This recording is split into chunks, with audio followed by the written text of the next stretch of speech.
It all began that Thanksgiving evening. We were seated around my parents' large dining table, the one I had spent hours helping them refinish just weeks before. I was exhausted from the last-minute repairs they had demanded. New flooring, a fresh coat of paint in the living room, even some rewiring in the kitchen. My hands were still calloused from handling all the tools, but I didn't mind. I had done it for them, for family. The dinner itself had started out warm and friendly, at least on the surface. My dad was carving the turkey with his usual care. My mom had set the table with her best plates, and my sister was there with her husband and their 2 kids. My own kids, Emily and Ben, sat on either side of me, happily chatting about the meal. I remember the golden glow of the candlelight, the comforting smell of roast turkey, stuffing, and pumpkin pie in the air. It was the kind of evening that makes you think, this is what family is all about. But then my dad set down his fork and said something that would change everything. "We're not babysitting your kids anymore," he declared in a flat, serious voice. At first I thought it must be a joke, some sort of awkward Thanksgiving humor. But when I glanced up, his expression was completely serious. My mom nodded along, her lips pressed into a thin line. I looked over at Emily and Ben, who had stopped eating and were now staring at their grandparents in confusion. My stomach nodded. "What do you mean?" I asked carefully, not wanting to cause a scene. "We mean it's too much," my dad said. "Your kids are just a handful. They're not like Sarah's kids. Her children sit quietly. They're polite. They're easy." My sister sat there, not saying a word, just sipping her wine. Her husband was suddenly very interested in the mashed potatoes. The table fell into a heavy silence, except for the clinking of cutlery and the hum of the oven in the background. It felt as though the walls were closing in. I looked down at my hands, still rough and red from all the repairs I'd done on my parents' house over the last 2 months. "Really?" I said after a moment. "After everything I've done for you, you can't help me with one thing? I just asked for babysitting every once in a while." "It's not that simple," my mom began. "You don't understand how tiring it is." "Don't understand," I interrupted, my voice shaking. "I'm raising them alone since Liz died. I don't have a partner to help me, and yet I've spent every spare moment fixing this house so you two could be more comfortable. I never complained. I never asked for anything. Just a little help once in a while. And now you're saying my kids are too much for you?" "We didn't mean it that way," my dad said gruffly, though he didn't meet my eyes. "It's just, we're getting older. We need our own time." "Right," I said, standing up. "Well, enjoy your own time. I won't be fixing the house anymore." They both looked stunned. My mom opened her mouth to say something, but I was already helping Emily and Ben into their coats. I nodded once toward my sister, who still hadn't spoken, and then led my kids out the door. As I walked away from that table, my chest felt heavy and tight. I wasn't sure whether I was more angry, disappointed, or hurt. Maybe all 3. I knew I wouldn't be coming back. Not like this. As we drove home that night, the car was unusually quiet. Emily sat in the back seat, staring out the window, while Ben fidgeted with the hem of his shirt. I knew the questions were coming, and I braced myself. "Dad," Emily finally asked, her voice small, "why did Grandma and Grandpa say those things?" I glanced at her in the rearview mirror. Her face was a mix of confusion and hurt. "Because sometimes," I began carefully, "people don't think about how their words can hurt others. I wish they hadn't said those things. But what matters is that you both know how much I love you, no matter what anyone else says." Ben turned toward me. "But why do they like Sarah's kids better? What did we do wrong?" "You didn't do anything wrong," I said firmly. "And it's not about liking anyone better. Sometimes grandparents just—" I hesitated, searching for the right words. "Sometimes they don't always say the right thing. But that doesn't mean you're any less amazing. You're both incredible kids, and don't let anyone make you think otherwise." Ben nodded slowly, but I could tell the words didn't fully land. How could they? They were just kids. They wanted to be loved and accepted by everyone, especially by their grandparents. Emily turned back to the window, her shoulders slumping a little. I felt a pang of guilt, even though I knew this wasn't my fault. I gripped the steering wheel tighter, my mind racing. I'd done my best to keep our family together after Liz died, but this was something I couldn't fix. Not tonight anyway. When we got home, I tucked them into bed, kissed them goodnight, and then sat in the living room, staring at the walls. The silence was overwhelming. I thought about the hours I'd spent at my parents' house, measuring, cutting, painting, wiring. I thought about the nights I stayed up late to make sure everything was perfect for them. And then I thought about that moment at the dinner table, the way my dad's words had cut through the air, sharp and cold. I replayed it over and over, each time feeling that same twist in my stomach. The next morning, my phone wouldn't stop ringing. I had 52 missed calls from my parents. For a moment, my heart raced. What if something terrible had happened? But when I called back, my mom's voice was sharp and accusing. She and my dad demanded that I come over immediately to talk things out. I knew what this was about. They weren't worried about me or the kids. They wanted me back because the house wasn't finished. They didn't care about the hurtful words they'd said or the damage they'd done. They just wanted their free labor to continue. No, I said, I'm not coming over. My mom gasped. John, you can't just refuse to finish what you started. I took a deep breath. You called my kids a burden. You compared them to Sarah's. And now you expect me to just keep working for free? I don't think so. But we've done so much for you, she insisted. We've helped you out more than you realize. I couldn't help but laugh bitterly. Really? When? Tell me one time you've helped me without expecting something in return? She sputtered, unable to come up with an answer. My dad took the phone, his voice low and gruff. We didn't mean to upset you. We're sorry if you took it the wrong way. If I took it the wrong way, I repeated. You're still not getting it. This isn't about me being overly sensitive. It's about you not valuing me or my kids. I'm done, Dad. I'm not coming back. I hung up, my hands shaking. It wasn't easy standing up to them, but I knew I had to. I couldn't keep letting them take advantage of me. My kids deserved better. I deserved better. If my parents wanted to fix their house, they'd have to find someone else. I wasn't going to be their free handyman anymore. In the days that followed, the calls from my parents only grew more frequent. First, it was my mom leaving long, emotional voicemails, her voice quivering as she asked me to come back and be reasonable. Then my dad sent texts that alternated between guilt trips and thinly veiled demands. John, your mom's not feeling well. Can you just finish the kitchen? We're family. Family helps each other. Why are you doing this to us? My sister stayed mostly quiet. The golden child, as she'd always been, seemed content to watch from the sidelines. Occasionally, she'd call to check on me, but she never offered much insight. She didn't need to. We both knew what was really going on. My parents weren't apologizing because they didn't think they were wrong. They were only pushing harder because they were backed into a corner. Then came the breaking point. My sister showed up unannounced one evening, looking uncomfortable and uncharacteristically hesitant. What's going on? I asked as I let her in. She sighed, running a hand through her hair. Dad hired a contractor. I folded my arms. Good. He should have done that from the start. He hired someone off Facebook, paid him up front, and now he's gone. I blinked. Gone? She nodded, grimacing. Disappeared. Took the money and left. Dad's furious, but what? She hesitated. They borrowed money to pay him. I stared at her. From who? Uncle Mark, Aunt Linda, even Grandma. The air seemed to grow heavier. My parents were so determined not to admit they'd been wrong that they'd gone behind my back, borrowed from relatives, and now they were out 10 grand and still had an unfinished house. I didn't know whether to laugh or yell. That's not my problem, I said flatly. She nodded, looking genuinely remorseful. I know. I told them that. But she shifted uncomfortably. They're desperate now.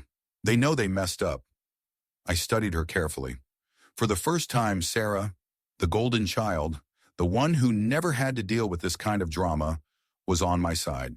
Not fully, but enough to acknowledge that our parents had screwed up. It was a small victory, and yet I couldn't shake the bitterness. They don't want to apologize, I said. They just want me back so I can finish the house and save them more money. She met my eyes. Probably, but they also know they're not in control anymore. You are. I leaned back against the wall, arms still crossed. It was a strange feeling. For years, I'd been the one bending over backward, doing everything I could to keep the peace, to be the reliable son. And now, for the first time, I realized that without me, they couldn't hold it all together. I had the power. The thought was both liberating and unsettling. Sarah left shortly after, leaving me with more questions than answers. I didn't call my parents. I didn't rush to their house. I let them stew. If they wanted me back, they would have to come to me, not with demands or guilt trips, but with actual remorse. Until then, I wasn't going anywhere. A few days passed without any word from my parents. It was as if the phone had gone completely silent, a welcome change after weeks of constant badgering. I could finally breathe. But just when I started to think they'd given up, I received a long, rambling text from my mom. "We should have handled things differently," it read. "We might have been a little unfair, but you also overreacted. We didn't mean to hurt you or the kids. Please come back and finish the house. We'll babysit more. We promise." I read it over twice and felt the familiar churn of frustration in my stomach. Even when they were supposedly apologizing, they still managed to blame me. Overreacted? How else was I supposed to react to them calling my kids a burden? I didn't reply. I just deleted the message and went on with my day. A few hours later, my dad sent his own message, far shorter and more direct. "We need you. Please come finish the house. We'll figure everything else out later." It was tempting to respond, if only to tell him how ridiculous that sounded, but I resisted. I wasn't going to give in. They had to know I meant what I said. I wasn't coming back until they truly understood what they'd done, and I wasn't sure they ever would. That night, my sister called again. Her voice was quieter this time, more serious. "I think they're breaking," she said. "What do you mean?" "I mean, they asked me if I thought you'd ever speak to them again. They're worried they went too far." I leaned against the kitchen counter, the weight of the situation pressing down on me. For the first time, it sounded like they might actually regret what they'd done. But was it real remorse or just desperation? Sarah sighed. "Look, I know they're stubborn. They probably won't ever say the exact words you want to hear. But they're scared, John. And that's something." "Yeah," I said, though I wasn't entirely convinced. "I'll think about it." And I did. Over the next few days, I kept turning it over in my mind. The silence from my parents was eerie, almost unsettling. For so long, they'd been so certain of their control, so sure I'd come crawling back. But now the tables had turned. They needed me, and they knew it. I just didn't know if that was enough. Eventually, I decided to meet with them, but on my terms. When I walked into their apartment, I could see the tension in their faces. My mom had clearly been crying. My dad looked tired, his usual gruff demeanor softened by something that almost resembled regret. "We messed up, John," he said after a long pause. It wasn't much of an apology, but it was a start. "We didn't mean to hurt you," my mom added. "We love you and the kids. We were tired and overwhelmed, and we said things we shouldn't have." I listened, arms crossed, not giving them the satisfaction of a quick response. I wanted to see if they'd actually take responsibility or if they'd shift the blame again. Finally, my dad sighed. "We'll do better. We just want to move forward." I looked at them both carefully before answering. "I'm not finishing your house," I said. My mom gasped softly, but I held up a hand. "But I'm willing to move forward if you stop treating me like I owe you everything. If you stop treating my kids like they're less than Sarah's, and if you understand that from now on, if I help you, it's because I want to, not because you expect it." They nodded slowly, probably because they had no other choice. I didn't expect things to suddenly be perfect. I didn't think they'd completely change overnight. But for the first time, I felt like I'd regained some control. I wasn't just their son. I was someone they had to respect. As I walked out that day, I felt lighter. It wasn't a total victory, but it was enough for now. And for the first time in a long time, I felt like I could finally breathe. A week passed before I heard from them again. My mom sent a short message one evening. "Can we take the kids this weekend? We miss them." I stared at the screen for a moment. This was the same woman who had called my children a burden, who had compared them unfavorably to their cousins. And now suddenly she missed them? I couldn't help but feel skeptical. But then I glanced at Emily and Ben. They were sitting on the living room floor, building a fort out of couch cushions and blankets. I decided to ask them. "Hey," I said, "Grandma and Grandpa want you to come over this weekend. Do you want to go?" Ben hesitated, fiddling with one of the blankets. Emily looked up at me, arms crossed. Are they going to be weird again? I considered how to answer that. Maybe.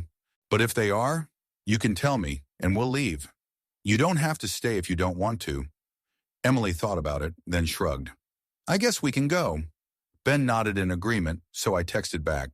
Sure, I'll drop them off at 5. When we arrived, my parents' behavior was noticeably different. My mom greeted us at the door with a smile that seemed a little too wide, a little too forced. My dad was quieter than usual, watching us but saying very little. Emily and Ben hung back near my legs, unsure of how to react. I stayed long enough to help them settle in, then turned to leave. Just as I reached the door, my dad stopped me. We really love them, John, he said, his voice uncharacteristically soft. We just messed up. I nodded. Good. Then don't mess up again. On the drive home, I felt a strange mix of relief and caution. Maybe this was their way of trying to make amends. Or maybe it was just another ploy to get back into my good graces. Either way, I wasn't going to let my guard down. Later that night, my sister called again. Her voice was more serious than usual. John, she said, I need to tell you something. What is it? I asked. She hesitated before saying, Mom told me why she really stopped babysitting. I frowned. Because they were tired, right? No, she said quietly. That wasn't the whole reason. It was because they were jealous. Jealous? Of what? She took a deep breath. Of you. Of how much attention you were getting at Thanksgiving. Of how close you are with Emily and Ben. Of how the family was looking at you like the responsible one, the good one. They're used to being in control, to being the center of attention, and suddenly you were. I didn't know what to say. The idea that my parents had been acting out of jealousy of me, was almost too absurd to believe. But as I thought about it, it made a twisted kind of sense. They had always been the authority figures, the ones everyone turned to. And now that I had stepped up, they couldn't handle it. I don't even know what to do with that, I said finally. Neither do I, Sarah admitted. But at least now you know. They weren't just tired, they were bitter. It didn't change much, but it did shift how I view the situation.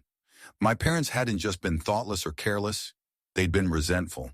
And while that didn't excuse their behavior, it made it clear that this wasn't something I could fix. I had to stop expecting them to change. I had to set boundaries and stick to them. From then on, everything was on my terms. If they wanted to see Emily and Ben, it had to be because my kids wanted to go. If they needed help with something, they had to ask respectfully, not demand it. And if they ever disrespected my children again, that would be the last time. They knew it. And for the first time, I felt like they truly understood where I stood. Over time, things started to get better. My parents, though still imperfect, seemed to take my boundaries seriously. The phone calls grew less frequent, but when they did happen, they were more respectful. They began inviting Emily and Ben over without comparisons or backhanded remarks. And while I knew they might never fully change, I could see that they were trying. My sister remained supportive, stepping in to help mediate whenever misunderstandings arose. We weren't a perfect family, far from it, but we were moving towards something healthier, something that felt more like mutual respect. Reflecting on everything, I realized that the greatest lesson from this ordeal wasn't about who was right or wrong. It was about the importance of standing up for yourself and your loved ones, even when it's uncomfortable. It's about knowing your worth and refusing to settle for less than respect. Sometimes people need a wake-up call before they understand the harm they've caused. And while forgiveness can be a part of healing, it doesn't mean accepting poor treatment or erasing past hurt. It means moving forward with clear boundaries and a stronger sense of self. If there's one thing I hope others can take away from my story, it's that standing up for your values isn't selfish. It's necessary.